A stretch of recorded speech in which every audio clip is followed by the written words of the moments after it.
Doctor, আমার সামনের দাঁতগুলো লাল হয়ে গেছে, এগুলো পরিষ্কার করতে হবে। আচ্ছা ডাক্তার, দুনিয়াতে এত পেশা থাকতে আপনি দাঁতের ডাক্তার কেন হইলেন? সে এক লম্বা কাহিনী, আপনি শুনতে চাইলে বলতে পারি। হ্যাঁ হ্যাঁ, আপনি বলেন, আমার অনেক সময় আছে। একদিন আমি কলেজ যাচ্ছি, এক দরবেশ আমার সামনে হাজির, তার দুই হাত নাই। সে আমাকে ডেকে বলে আমার ঝুড়ির ভিতরে দাঁতন আছে, সেইটা দিয়ে আমার দাঁতগুলো একটু পরিষ্কার করে দে। শুনে তো আমার মেজাজ গেল খারাপ হয়ে। বললাম, আপনার সাহস তো মন্দ না, আমাকে দিয়ে আপনার নোংরা দাঁত পরিষ্কার করাবেন? এই কথা শুনে দরবেশ বাবা বলল, আমি তোকে অভিশাপ দিলাম, সারা জীবন মানুষের নোংরা দাঁত পরিষ্কার করে খাবি। এই আমাদের বিয়ে পড়াইছে কাজী সাহেবকে কত টাকা দিছো? কাজী সাহেব বলল চেহারা বিবেচনা করে যা মনে চায় তাই দেন। আমি শুনতে চাইছি কাজী সাহেবকে কত টাকা দিছো? 100 টাকা দিছি। আমার চেহারা এত খারাপ যে 100 টাকা দিছিস? আর কাজী সাহেব যে 80 টাকা ফেরত দিছে। কি? এই ঘরে এসি লাগাইছো, টাকা পাইছো কোথায়? আমার কাছে 1000 টাকা ছিল, সেই টাকা দিয়ে কিস্তিতে এসি লাগাইছি। বাকি টাকা কি তোর বাপের বাড়ি দিয়ে এনে দিবি? আমি 1 টাকাও দিতে পারবো না। 3 মাস কিস্তি না দিলে এসি খুলে নিয়ে যাবে। গরমের 3 মাস চলে গেলে এসি দিয়ে কি করব?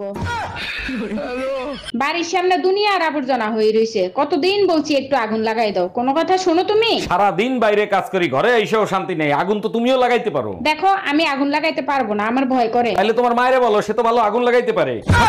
শুভ নববর্ষ ভাবি, বছরের প্রথম দিনটা আমি আপনার সাথে কাটাতে চাই। শুভ নববর্ষ অরুণ ভাই, আপনার কথা শুনে সত্যি অনেক লজ্জা পাইছি। এতে লজ্জা পাওয়ার কি আছে? বছরের প্রথম দিনটা কি আপনি আমার সাথে কাটাতে চান না? কাটাতে তো চাই, কিন্তু তপস্যা ভাবি যদি জেনে যায় তাহলে কি হবে? বউ জেনে গেছে, এবার পয়লা বৈশাখ দুজনের আইসিইউতে কাটবে। এই শুনো, আজকে ইলিশ পোলাও করব না কাচ্চি বিরিয়ানি করব, কোনটা খাবা বলো? গরমের ভিতর বিরিয়ানি খেয়ে সহ্য করতে পারবো না, তুমি এক কাজ করো, ইলিশ পোলাও রান্না করো। গরমের ভিতর তিতা খাওয়া ভালো, তাই করলা দিয়ে ডাল রান্না করছি। তিতা ডাইলে যদি রান্না করে থাকো তাহলে আমারে জিজ্ঞেস করতেছো কেন? মা বলছে স্বামীর কাছে শুনতে, করতে বলে নাই। উকিল সাহেব, আমি আমার জামাইকে তালাক দিব, তালাকের ব্যবস্থা করেন। জি ম্যাডাম, তালাক করিয়ে দেবো। তার আগে বলেন আপনার জামাইরে তালাক দিবেন কেন? আমি যাই বলি তাই শোনে, কিছু হইলেই আমার কাছে মাপ চায়। আরে ম্যাডাম, এইরকম জামাই তো সব মেয়েরা চায়, তা আপনি তালাক দিবেন কেন? কারণ আমাকে গালি দেওয়ার সুযোগই দেয় না। এই তোমার বংশে নাকি সবার 2টা করে বিয়ে, এই কথা তুমি বিয়ের আগে বলো নাই কেন? বিয়ের 5 বছর পর বউ মারা যেত, তাই দ্বিতীয় বিয়ে করতে। এটা আবার বলার কি আছে? দেখো, আমার ভয় করতেছে, তুমি আবার দ্বিতীয় বিয়ে করবা না তো? তুমি মরো না সেটা তোমার সমস্যা, তোমার জন্য কি আমি বংশের মুখে চুনকালি বা খাবো? তপস্যা কই তুমি? তাড়াতাড়ি চলো, দেরি হয়ে যাচ্ছে তো। শুনো, 5 বছর পর ঘুরতে নিয়ে যাচ্ছ, এই 3 দিন ফোন বন্ধ রাখবা। আচ্ছা ঠিক আছে, ফোন সাইলেন্ট করে রাখবো। পলাশ, তোর ভাবিরে নিয়ে 3 দিনের জন্য কক্সবাজার যাচ্ছি, ভুলেও ফোন দিবি না। বলেন কি অরুণ ভাই, টুম্পা বাবের নিয়ে আবারও কক্সবাজার যাচ্ছেন?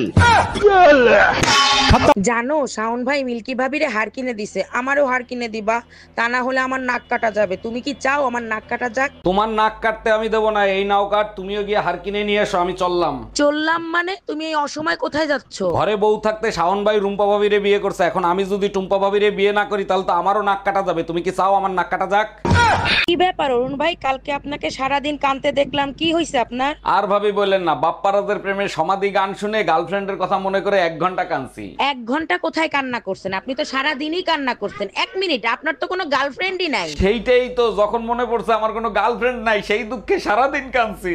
আচ্ছা, তোমার এমন কেন মনে হয় আমি তোমার সাথে ঝগড়া করার জন্য শুধু বাহানা খুঁজি? আমি কি বলছি তুমি ঝগড়া করার জন্য বাহানা খোঁজো? তুমি তো আমাকে খোঁজো শোনা। ওরে আমার বাবুটা, তুমি আমার মনের কথা কি করে জানলে? আমাকে খোঁজো ঝগড়া করার জন্য, আর বাহানা তো তোমার কাছে 24 ঘন্টা থাকে। বাবু